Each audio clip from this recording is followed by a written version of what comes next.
আজকে ঘুম থেকে উঠেই সারলাম একটা অনেক দিনের পেন্ডিং কাজ। আর সবাইকে জানাই শুভ রামনবমী। আজকে রামনবমী। সকালবেলায় আজকে একটু লেট করেই ঘুম থেকে উঠেছি, কারণ ছেলের স্কুল আজকে বন্ধ আছে।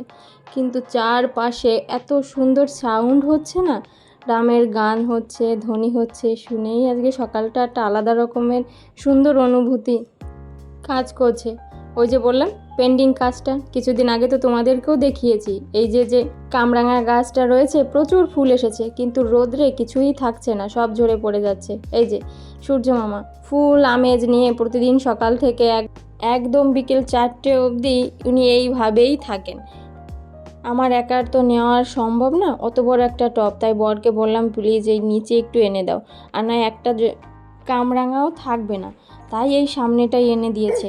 এখানে পর্যাপ্ত পরিমাণ জলও পাবে আর একটুখানি রোদও পাবে। উপরটাতে জানো তো বরের বুদ্ধিতেই রাখা হয়েছে, তিনি এনেছেন কিনে, তাই তারই তদারকি নাকি বেশি চলবে।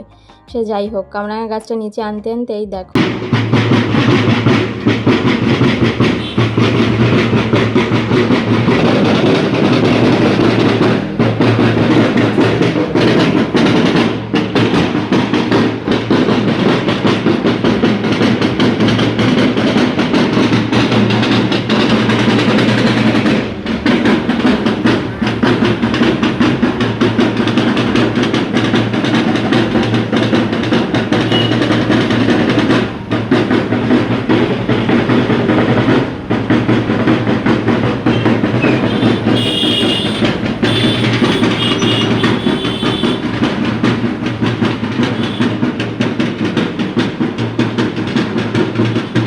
আমারও ইচ্ছে ছিল আজকে কিছু দেওয়ার, কিন্তু এখনও স্নানটা সারিনি, তাই আর গেটটা খুলে সামনে গেলাম না, শুধু উপর থেকে একটু প্রণাম করলাম। আজকের পুজোর ফুলটা বরই ছিঁড়ে দিয়েছে, কারণ ও আগে আজকে স্নানটা সেরে নিয়েছে। এই দেখো এই কটা শিউলি ফুল আজকে দিয়েছে, তবু এই গরমে শিউলি ফুল দিচ্ছে, এটাই তো অনেক বলো। আর এই যে নীলকণ্ঠ ফুলটা দেখছো না, আমি এটাকে নীলকণ্ঠই বলি। অপরাজিতাও অনেকে বলে, এর অনেক নামে অনেকে ডাকে, কিন্তু আমি একে নীলকণ্ঠ বলেই ডাকতে পছন্দ করি, কারণ আমার মহাদেবকে দেই নীলকণ্ঠ নামটা বলতে আমার ভীষণ ভাল লাগে। আর এই যে লক্ষ্মী জবা গাছটা দেখছো, এটা যার বাড়ি থাকে শুধু সেই জানে এর মহিমা। এ যদি একটা কোণে বাড়ির থাকে তাহলে মনে হয় না কারণ নিত্য পুজোর ফুলের অভাব হয়। এর ডালগুলো টনটনা দেখলে কি হয়েছে, ও সব সময় মন প্রাণ ভরে ফুল দেয়, যেটা একদম আসনটা ভরে দেয়।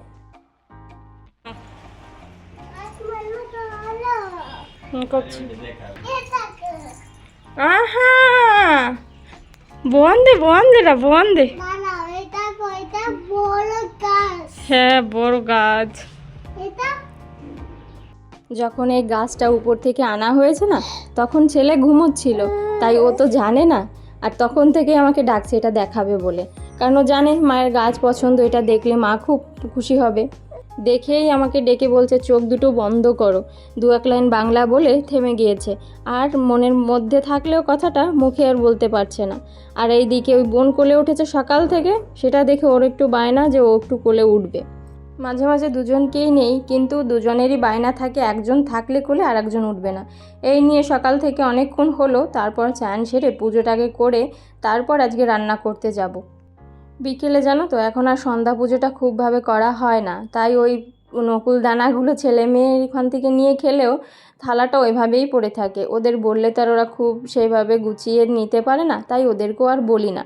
আর দেখা যাচ্ছে ওদেরকে যদি আমি ওই থালাগুলো তুলতে বলি, তাহলে ওই থালাগুলো দিয়ে ওদের খেলনার জিনিস বানিয়ে নেবে, তাই এখন ওইভাবেই মাঝে মাঝে থাকে। কোনো দিন যদি পুজো করি তখন তুলে নিই। গরম পড়েছে ঠিকই, কিন্তু মাঝে মাঝে প্রচুর বাতাস দেয়। কালকে যখন পুজো করেছি কখন যে প্রদীপটা নিভে গেছে সেটা খেয়াল করিনি, তাই অনেকটা তেল আজকে ফেলে দিতে হলো। আর তেলের প্রদীপটা জানো তো প্রথমেই মিতাম্বরী ইউজ করি না, তাতে হয় কি ওই কাল সেটে দাগটা সহজে যেতে চায় না। তার জন্য কিছুটা সাবান বা হ্যান্ড ওয়াশ দিয়ে প্রথমে তেল ভাবটা সরিয়ে পরে মিতাম্বরী দিয়ে প্রতিদিনই আমি থালা বাসনগুলো মাজি, তাতে থালা বাসনগুলো সবসময় একটা সুন্দর চকচকে ভাব থাকে। চলো তোমাদের সঙ্গে গল্প করতে করতে আমার পুজো করাও প্রায় শেষের দিকে সব থেকে আমার সুন্দর একটা পার্ট হচ্ছে আমার মহাদেবের মাথায় জল ঢালা।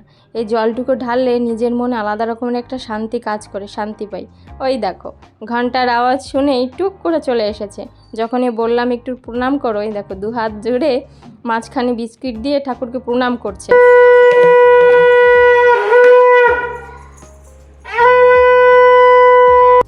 ছেলের যেহেতু আজকে স্কুল নেই, তাই সব কিছুই জানো তো সকাল থেকে একটুখানি দেরিতেই শুরু হচ্ছে। সকালবেলায় ওরা ঘুম থেকে উঠে বিস্কিট, কলা এগুলো খেয়ে নিয়েছিল, তাই ধীরে সুস্থে পুজো করেই সকালবেলায় ওদেরকে এখন একটু ধোচা বানিয়ে দেবো, যেটা আমার ফ্রিজে ব্যাটারটা মাঝে মাঝে